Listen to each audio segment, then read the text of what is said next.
Je vais maintenant attaquer la présentation de la partie catalogue. Alors, je passe bien entendu sur la partie facture que je vais tout de même vous montrer de façon à ce que vous sachiez de quoi il s'agit, mais c'est vraiment pas une partie essentielle puisque c'est ici uniquement un outil qui va vous permettre de lister vos factures par statut en fonction d'une plage d'état ou bien d'activer, de désactiver les factures et de choisir les éléments que vous souhaitez faire figurer, le cas échéant, sur vos pièces comptables. Tous ces éléments, généralement, sont traités par nos équipes techniques lors des intégrations et lors de la livraison de votre site. C'est pour ça que je ne m'attarde que très peu sur cette partie. De manière analogique, vous retrouverez la même chose pour les avoirs et les bons de livraison. L'onglet panier va simplement répertorier les derniers paniers abandonnés de votre site internet que vous pourrez consulter et éventuellement récupérer. Pour le catalogue, donc rendez-vous maintenant dans l'onglet catalogue qui va vous proposer ici tout ce que vous avez toujours eu l'habitude de voir dans du PrestaShop, à savoir la gestion de vos produits, la gestion de vos catégories, le suivi, c'est ce qui va correspondre à l'état de stock de vos produits, vos attributs et caractéristiques, vos marques et fournisseurs, vos fichiers, qui sont en fait les fichiers utilisés comme pièces jointes sur les fiches produits, l'outil de gestion des promotions, et enfin l'outil de vue des stocks quand vous utilisez le mode stock avancé avec gestion d'entrepôt. Commençons donc par les produits.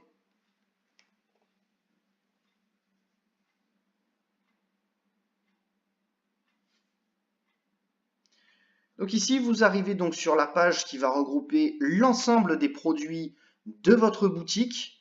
Alors, comme toujours avec PrestaShop, il n'y a pas de différenciation dans le catalogue de produits par catégorie. Je m'explique. Vous retrouverez ici l'ensemble de vos produits, toutes catégories confondues.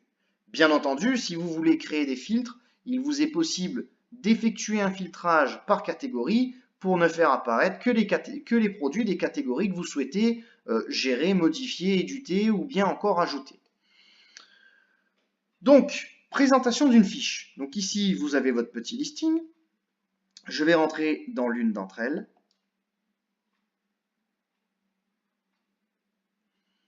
Et donc là, vous allez quand même noter une petite différence par rapport aux précédentes versions qui avaient un côté un peu plus formel.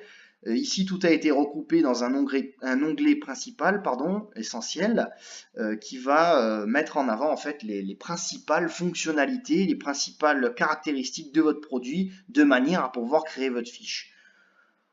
La logique voudrait que si on remplit uniquement la partie essentielle, vous avez de quoi proposer déjà en ligne une fiche produit qui soit potentiellement correcte en termes de vente. Bien entendu, le but du jeu reste toujours de remplir un maximum de détails et d'informations pour, bien entendu, vous démarquer et encore une fois présenter de belles fiches produits à vos clients. Rappelez-vous quand même que vos produits sont vendus par Internet et que l'écran sera la seule interface pour que vos clients puissent s'approprier vos produits. Vous avez donc tout à y gagner à créer des fiches produits relativement complètes et bien lisibles de manière à réellement donner envie d'acheter vos produits. Premièrement, donc la zone qui va présenter les photos. Donc c'est parti, je vais aller en récupérer une pour essayer de vous montrer. Alors.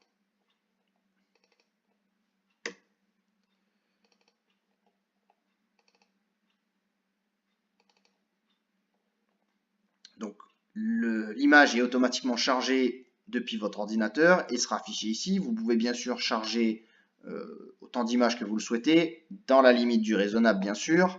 Évitez de mettre des dizaines et des dizaines de photos, ça n'a aucune utilité à part alourdir votre fiche produit inutilement.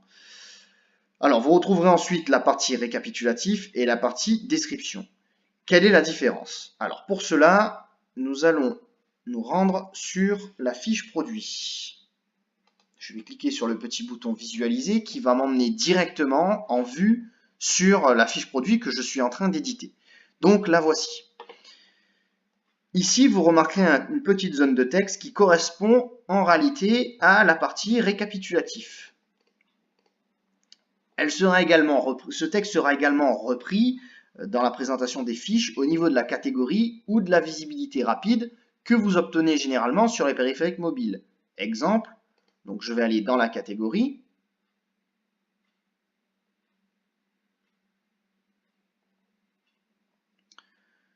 Je vais donc chercher mon mug personnalisable qui est ici et je vais cliquer sur aperçu rapide.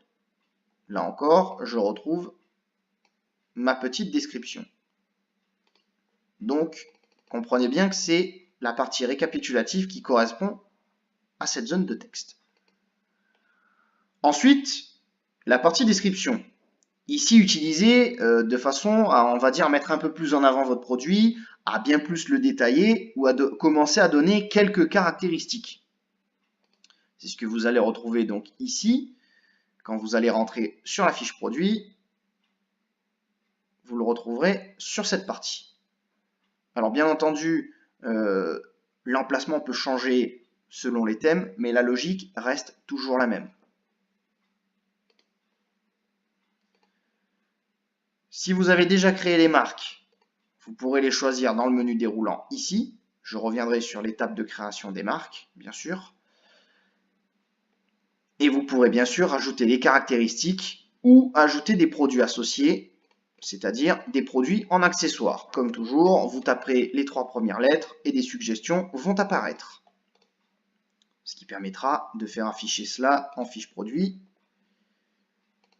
Donc, pour vous montrer, voilà, vous le trouverez ici en vous aimerez aussi. Alors, petite parenthèse, puisqu'on est en train de parler des caractéristiques et des marques, comme toujours dans PrestaShop, le principal conseil que je peux vous donner, c'est bien sûr, ne fondez pas sur les fiches produits, il faut un petit peu d'organisation. Pour attaquer le remplissage de votre site, je conseille, comme toujours, de créer en premier vos catégories, puis un maximum de caractéristiques et d'attributs, et enfin, de créer vos fiches produits pour ne plus qu'avoir à faire des associations.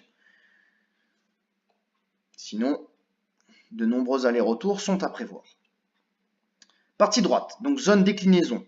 Dans la première partie, donc vous allez pouvoir ici définir si c'est un produit simple, c'est-à-dire un produit unitaire, ou un produit qui comporte des déclinaisons.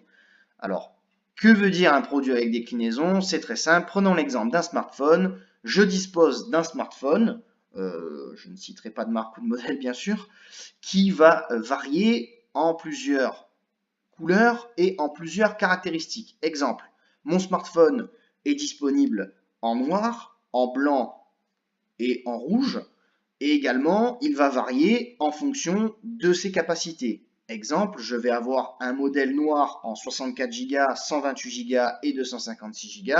J'aurai de même un smartphone blanc en 64, 128 et 256, et de même pour le rouge.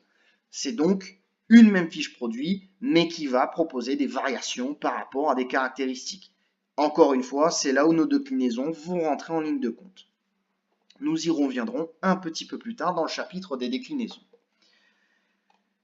Donc la référence, là encore, il s'agit ici d'une référence, je dirais, arbitraire, mais qui correspond en fait généralement à votre code interne. Donc ça, c'est très important si après vous avez des outils de liaison, de l'import de données, etc., que vous devez paramétrer.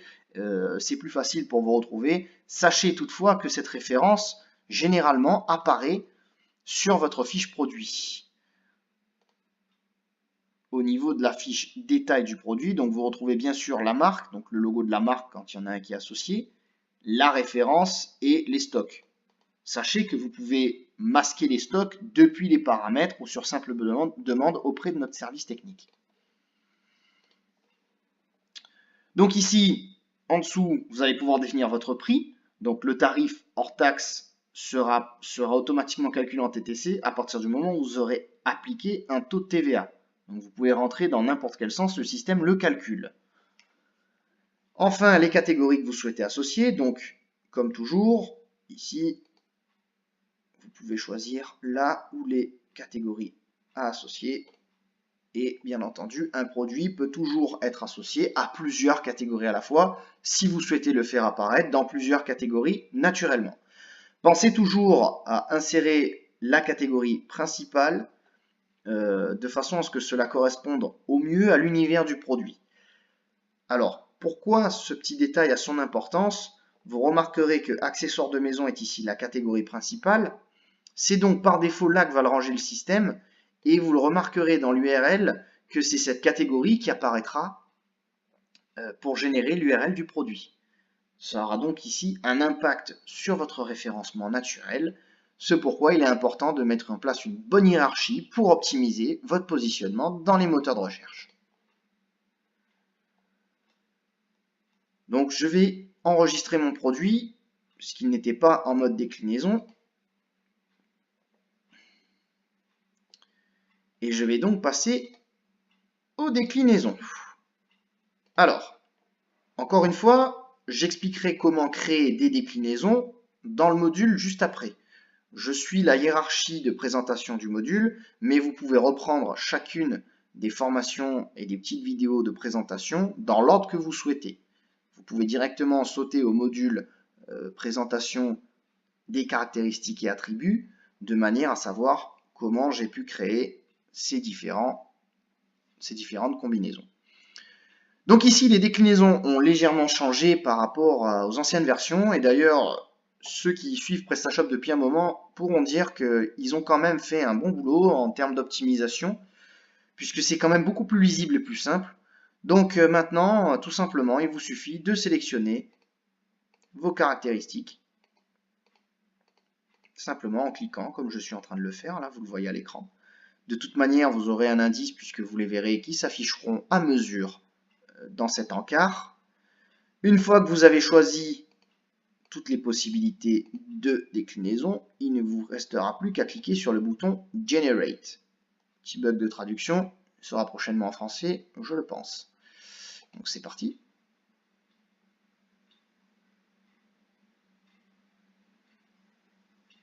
Voilà.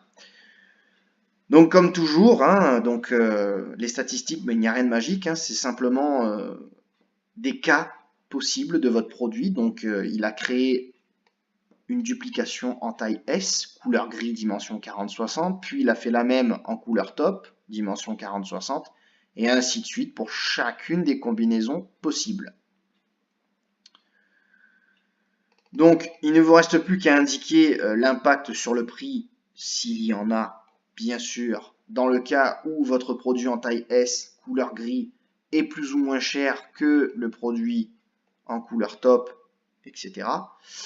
Alors l'impact sur le prix, attention, dans cette colonne, vous n'allez pas rentrer un prix d'écrasement, c'est simplement de quel montant augmente le prix de base.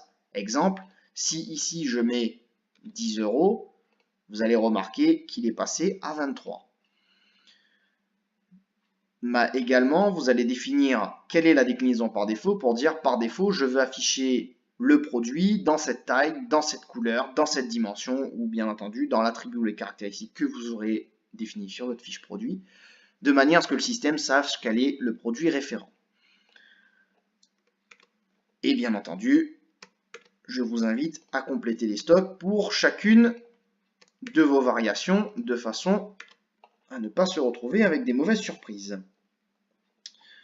Tout en bas, vous allez pouvoir régler les préférences de disponibilité. Donc, le système va vous demander comment il doit se comporter en cas de rupture de stock. Par défaut, il refuse les commandes.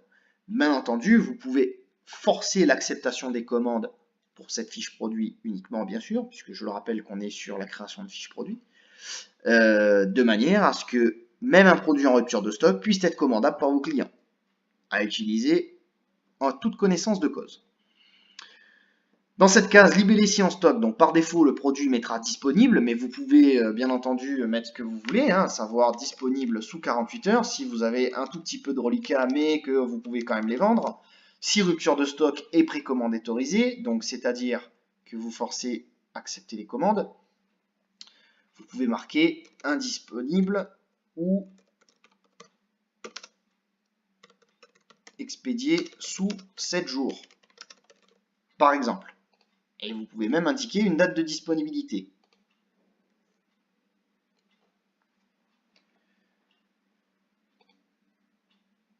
Donc j'enregistre ma fiche. Je vais donc vous montrer les quelques changements. Voilà, donc en dessous de la fiche sont apparus les attributs que j'ai sélectionnés. Donc ici, on note le petit impact de prix puisque j'avais augmenté le tarif.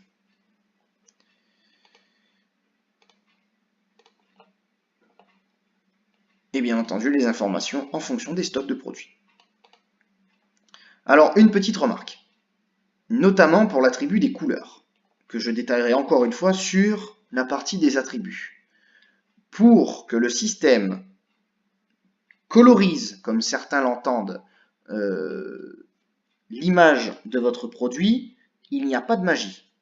Simplement, il sera nécessaire de disposer d'une photo dans la caractéristique que vous souhaitez afficher et de venir l'associer une fois que vous avez généré les catégories, en venant ici et en choisissant la photo correspondante. Dans mon exemple, bien sûr, le résultat ne sera pas très parlant. Mais on peut très bien imaginer qu'on a exactement ce mug blanc, qu'on propose le même en rouge. Donc là, à voir avec vos photographes ou graphistes qui fassent le nécessaire pour vous proposer un fichier, on va dire, pratiquement symétrique, de manière à donner une illusion de colorisation. Donc une fois que vous allez sélectionner, vous enregistrez, ce qui va permettre de faire comprendre au système que lorsque le client choisit cette déclinaison, vous souhaitez, bien entendu, lui montrer un autre produit. Enfin, une autre photo, pardon. Donc je vais choisir, je ne sais même plus ce que j'ai pris, couleur top.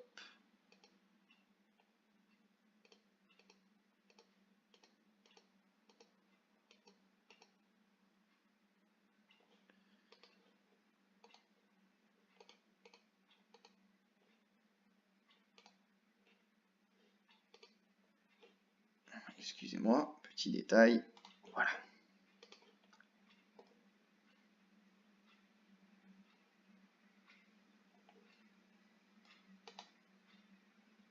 Voilà, donc couleur top. Ma photo a donc changé pour me présenter la fiche produit dans la photo associée. Donc ici, bien sûr, c'est peu parlant. L'important est de comprendre le principe. Très bien. Maintenant que vous avez compris les déclinaisons, je vais passer à l'onglet livraison, qui est un onglet ô combien essentiel dans la gestion des frais de port. Je m'explique. Les transporteurs dans PrestaShop ont deux méthodes de calcul, à savoir le poids ou les grilles de prix. Les grilles de prix sont des cas vraiment très spécifiques. 99% des transporteurs utilisent le poids du produit pour calculer le bon frais de port. Donc il est essentiel d'indiquer le poids du produit.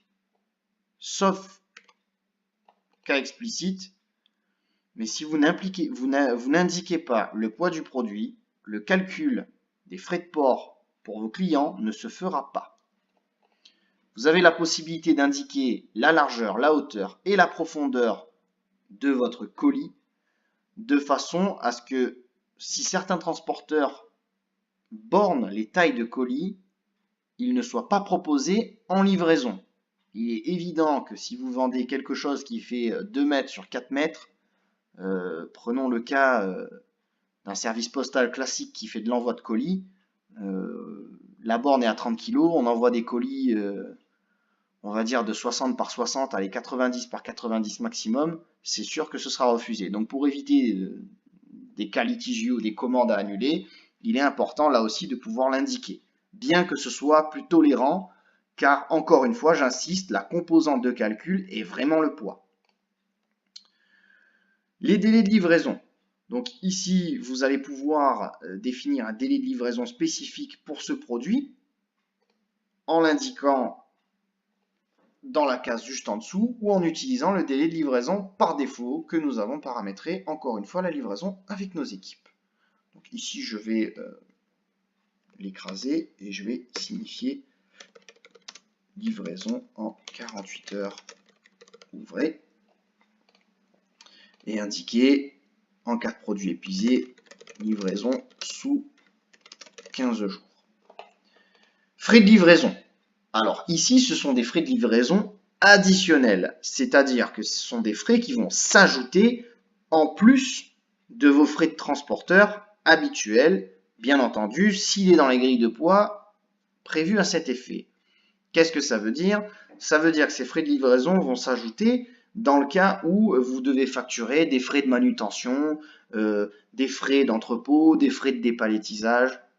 Voilà, c'est ouvert à tout type de gestion. Par défaut, ils sont à 0. Maintenant, libre à vous de fixer un tarif livraison supplémentaire à votre produit. Et enfin, en dessous, vous allez pouvoir affecter le ou les transporteurs disponibles, sachant que par défaut, si vous n'en cochez aucun, ils seront tous proposés à votre client. Donc si vous souhaitez forcer l'utilisation d'un seul ou de certains de vos transporteurs, il conviendra de le cocher ou de les cocher. Dans mon cas, je vais le laisser tel quel. Maintenant, l'onglet prix. Donc là, vous allez retrouver un petit peu ce que nous avions vu dans la partie essentielle, à savoir le prix hors taxe, le prix TTC, qui se calcule en fonction de la TVA. La différence dans cet onglet, c'est que vous allez pouvoir ajouter quelques petites informations, à savoir, vous pouvez rajouter un bandeau promotion. Vous pouvez définir un prix unitaire. Donc ça, c'est utilisé essentiellement quand on vend des produits par lot. Alors, je dis bien par lot et non pas par pack. C'est quand, par exemple, prenons l'exemple d'un pack de bouteilles, enfin d'un lot de bouteilles, de 6 bouteilles que vous allez vendre. C'est une fiche produit dans laquelle vous vendez 6 bouteilles. Elles ne sont pas détaillées, mais vous devez détailler tout de même, pour des raisons légales, le prix à l'unité. Donc, serait, en l'occurrence, si votre bouteille, vous avez 6 bouteilles qui coûtent 6 euros, vous direz que c'est 1 euro le litre, pour schématiser. Le prix d'achat. Souvenez-vous, sur la page d'accueil, vous avez les bénéfices nets. Donc les calculs se font bien entendu si vous indiquez un prix d'achat. Si vous n'indiquez pas de prix d'achat, le système ne sera pas capable de vous donner des valeurs valables. Donc il est important ici de le renseigner et je tiens à vous rassurer également, ça ne sera pas affiché à vos clients, bien sûr. Donc ensuite, la partie prix spécifique. Le prix spécifique, c'est ce qui va vous permettre d'afficher des prix barrés ou des promotions sur votre fiche produit en cours. Alors, il y a plusieurs manières de faire des promotions dans PrestaShop. Là, nous en voyons l'une d'entre elles qui est le prix spécifique sur une fiche produit, c'est-à-dire elle ne va concerner que cette fiche. Ce qui est logique puisque nous sommes sur sa fiche. Donc, il vous demande pour toutes les devises, par défaut, vous pouvez le laisser tel quel, tous les pays et tous les groupes. Vous pouvez bien entendu modifier cela si vous voulez définir des règles de prix spécifiques pour certains pays ou certains groupes de clients que vous aurez créés ou même pour certaines devises. Dans mon cas, j'en ai qu'une, c'est l'euro. Et vous pouvez même faire un prix spécifique pour un client. Alors, je vais l'appliquer à toutes les déclinaisons et je vais dire que c'est valable sur une durée limitée à partir d'une unité de produit commandée. Je vais laisser garder le prix initial si vous voulez que le système barre le prix et mette le nouveau prix à côté. Et je vais lui demander de faire une réduction de 2 euros sur le montant TTC. Et j'aurais même pu choisir en pourcentage si vous voulez faire une remise en pourcentage. Donc ici, je vais enregistrer pour appliquer ma promotion. En bas, gestion des priorités. Donc ici, c'est ce qui va permettre de définir comment sont gérées les promotions produits ou les affichages de produits dans un ordre défini. C'est-à-dire, d'abord, il va appliquer les règles au niveau de la boutique, puis en fonction de la devise du client, ensuite du pays et ensuite du groupe client. Vous pouvez changer cet ordre, mais par défaut, je vous conseille fortement de rester sur ce réglage. Je vais enregistrer ma fiche et je vais donc vous montrer les petites modifications que je viens d'effectuer.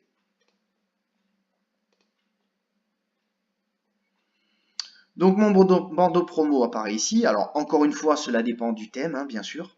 Selon le thème, selon le design qui aura été effectué sur votre site, des variantes peuvent exister, mais généralement, un bandeau promo apparaîtra dans la photo produit.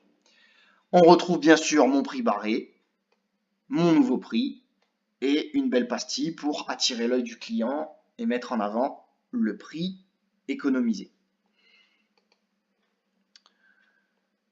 Dernier onglet, L'onglet concernant donc le référencement, donc c'est ici l'onglet qui va vous permettre de gérer simplement vos fiches en termes de méta-mots-clés. Donc une balise titre. Donc, généralement, je vous conseille de mettre ma boutique, enfin le nom de votre entreprise ou de votre boutique, suivi du nom du produit.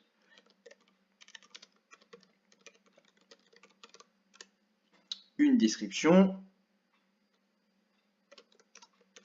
Donc, ma boutique vous propose un magnifique mug personnalisable pour égayer votre bureau et votre quotidien. Bien sûr, essayez de remplir les 160 caractères à ce niveau-là et de réutiliser un maximum de mots-clés. En l'occurrence ici, donc c'est mug personnalisable. Donc le but est de le faire et apparaître un nombre signifiant de fois pour, on va dire, un petit peu optimiser tout cela. L'URL simplifiée devrait être calculée automatiquement en fonction du titre du produit. Donc bon, ici ce n'est pas le cas, mais c'est mon site de test, donc n'en tenez pas compte. Pareil, la page de redirection aura une incidence si jamais votre produit est désactivé. Donc vous pouvez ici définir vers quoi seront redirigés vos visiteurs si jamais votre produit est supprimé ou redirigé. Pourquoi il y a cette fonctionnalité? Pour vous l'imager, les URL qui sont référencées dans les moteurs de recherche, donc l'URL, je le répète, c'est ce qu'il y a ici, c'est ce qui amène directement à votre fiche produit.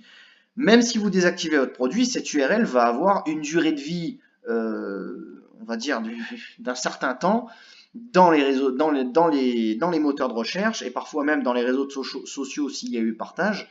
Donc pour éviter que les clients qui utilisent un lien périmé tombent sur une erreur 404, ce qui aura un impact plutôt négatif vis-à-vis des moteurs de recherche sur votre référencement, vous pouvez ici directement définir une redirection permanente vers un produit, vers une catégorie, de manière à éviter de, d'une part, perdre votre client et d'autre part, perdre votre référencement. Donc, j'enregistre et je vais juste vous montrer. Alors, je ne pourrais pas vous montrer bien sûr sur ce que j'ai fait puisque le délai de référencement d'une URL est en moyenne de 15 jours à 3 semaines. Donc, il est évident que nous n'allons pas attendre 3 semaines derrière la vidéo. Donc, je vais tâcher de vous montrer à quoi correspondent chacun des éléments. Allons-y. Donc une petite recherche sur un moteur de recherche que vous connaissez bien va nous montrer, donc ici, c'est ce qui correspond à mon titre, que vous retrouvez là. Et cette partie-là, les 160 caractères, la métadescription donc, est la partie que vous retrouvez ici. Voilà pour les explications au niveau de la partie SEO. À ne surtout pas négliger si vous voulez un bon positionnement. Enfin, l'onglet options. Donc ici, ça va regrouper un petit peu tout ce qui va être notions diverses. Alors, petit bémol sur cette version 1.7, vous l'avez peut-être remarqué au début, avant on avait de suite le code EAN, tous ces éléments. Donc il faut savoir que si vous le cherchez, il est ici, dans la partie options. Le code EAN est quand même une composante relativement essentielle. Enfin, code barre, hein, j'entends bien, puisque je parle ici du système européen, mais pour nos amis japonais, anglo-saxons, américains, etc. Bien sûr, vous avez de l'UPC, de l'ISBN pour tout ce qui va être livre. Donc, j'entends par là de façon générique que tout ce qui est code barre se gère ici désormais dans l'onglet options. Ces éléments peuvent être essentiels dans le cas où vous allez vendre sur des places de marché. Il existe des modules et il existe des fonctionnalités qui permettent de pousser vos produits depuis votre boutique de PrestaShop pour les vendre en ligne sur des places de marché les plus connus, hein, bien sûr, je ne vais pas les citer. Nos équipes techniques peuvent vous renseigner à cet effet pour pratiquer l'intégration. Là où je veux en venir, c'est que cette partie est essentielle sur les places de marché et c'est donc dans les options qu'il faudra systématiquement renseigner sur vos fiches produits pour que le croisement s'effectue correctement. Alors, je reviens donc sur la présentation générale. Visibilité. Donc, le système vous demande où doit apparaître le produit. Par défaut, partout. C'est-à-dire que le produit est visible sur la boutique. Bien entendu, vous pouvez définir des options différentes, c'est-à-dire catalogue, quand vous mettez votre boutique en mode catalogue, donc c'est une option que vous disposez dans les préférences de boutique qui vous permettent en fait de désactiver toutes les fonctionnalités de vente. Vous n'avez un site qui propose que des fiches produits mais avec aucune possibilité d'achat. Donc dans ce cas-là, ça peut être utile si vous voulez basculer votre site provisoirement en mode catalogue mais afficher certains produits uniquement. La recherche, donc c'est un produit qui n'apparaît nulle part sauf quand on le recherche. Et enfin nulle part, donc tel que son nom l'indique, la fiche produit est active, mais elle n'apparaît nulle part sur le site. Enfin, vos mots-clés, donc ça c'est ce qui va aider à retrouver votre fiche produit selon des mots-clés que vous allez déterminer. Alors, ces mots-clés n'auront pas d'impact direct sur votre référencement. C'est uniquement pour le moteur de recherche interne du site. Donc, vous les indiquez ici, ce qui permettra à votre système de les retrouver. Bien sûr, vous pouvez définir l'état du produit. Donc, c'est effectivement important si vous êtes un vendeur d'occasion, puisque vous avez l'obligation légale en France de le signaler à vos vendeurs. Et c'est donc ici que vous allez pouvoir choisir s'ils ont été utilisés, reconditionnés, etc. Et cocher bien entendu la case « Afficher l'état sur la fiche produit » pour le signifier à vos acheteurs. Enfin, donc pour le champ personnalisation, ça tombe bien, j'ai pris un produit ici en exemple qui est un produit personnalisable. Donc vous pouvez ici ajouter des champs de personnalisation. Bien sûr, si vous les supprimez, le produit ne deviendra plus personnalisable. Et vous pouvez joindre des documents tout simplement depuis votre ordinateur. Donc ma fiche descriptive. Quelle est l'utilité de proposer des documents? Tout simplement de proposer, par exemple, une notice de montage, un contrat de garantie, ou tout document essentiel à l'utilisation ou en complément de votre produit. Donc ça va permettre au client d'en disposer directement depuis la fiche par Internet. Petite remarque, vous pouvez en disposer depuis les fichiers joints qui seront affichés ici, dans la barre latérale. Voilà. Je vais donc enregistrer ma fiche produit et vous présenter donc les modifications que l'on vient de faire de façon à ce que vous puissiez voir à quoi tout cela correspond. Voilà. Donc, détail du produit. Vous retrouvez donc l'état. Alors, petite remarque. Il y a une différence entre le nouveau ici qui ne correspond pas à l'état du produit. Le nouveau veut dire que c'est une nouvelle fiche. Il y a un paramètre dans PrestaShop, dans votre site, on peut l'affiner bien sûr, mais qui, par défaut, considère que toute fiche créée durant les 20 premiers jours est considérée comme nouvelle. Cela n'a rien à voir avec l'état du produit. Je me répète bien, puisque dans le détail du produit, c'est vraiment pour indiquer que c'est un produit neuf. Et l'onglet Documents joints donc pour télécharger le fichier. Voilà donc pour la création d'une fiche produit de bout en bout. Je vous invite bien sûr à consulter les modules périphériques pour savoir donc comment gérer vos catégories et les créer, et bien sûr comment créer et gérer vos attributs et caractéristiques que vous retrouvez sur vos fiches produits.